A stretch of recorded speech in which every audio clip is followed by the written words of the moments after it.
साथियों नमस्कार। आज हम और संविधान को जाने इस श्रृंखला में बात करेंगे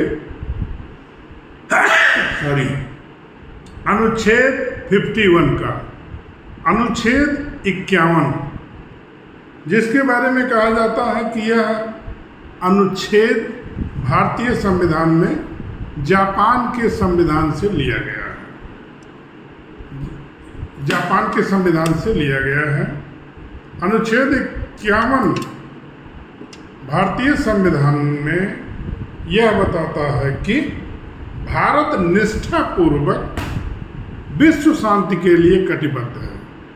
भारतीय संस्कृति का जैसा का मिशन रहा है, सभ्यता का मिशन रहा है, इंटरनेशनल पीस एंड ऑर्डर, शांति, अहिंसा, सदाचार, अष्टादश पुराणेषु व्यासस्य वचनं द्वयं परोपकाराय पुण्याय पापाय परपीडनम। भारतीय संस्कृति जो कि न केवल वृक्षों की, पशु पक्षियों की भी रक्षा करती है, और यह संस्कृति मानव सभ्यता के, समाज के दो वर्गों, दो देशों के बीच में शांति सह अस्तित्व की बात करती है, जिसके तहत अनुच्छेद 51 में ये बताया गया है कि भारत के द्वारा अंतर्राष्ट्रीय शांति और सुरक्षा में अभिवृद्धि की जाएगी, ऐसा राज्य के द्वारा सुनिश्चित किया जाएगा। और जिसके 4 उपबिंदु हैं।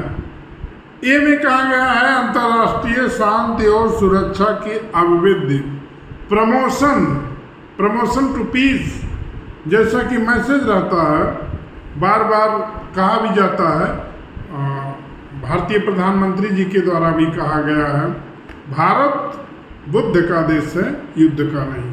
ये मैसेज है अनुच्छेद 51 का। दूसरा, राष्ट्रों के बीच में न्याय संगत और सम्मानपूर्ण संबंधों को बनाए रखने का।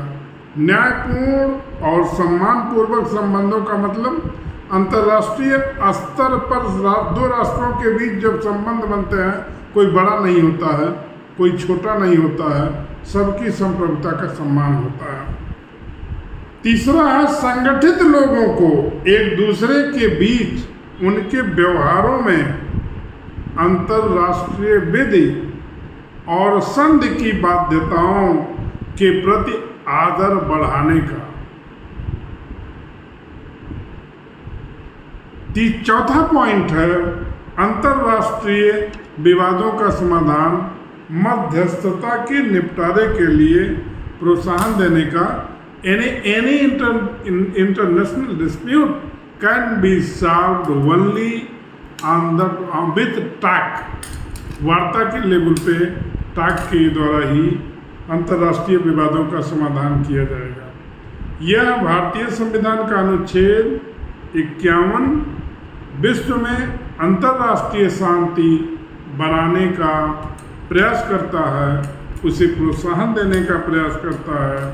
संगठित लोगों के एक दूसरे के व्यवहारों में अंतर्राष्ट्रीय विधि और संधि की बाध्यताओं को माना जाए, इस प्रकार का प्रयास किया जाता है।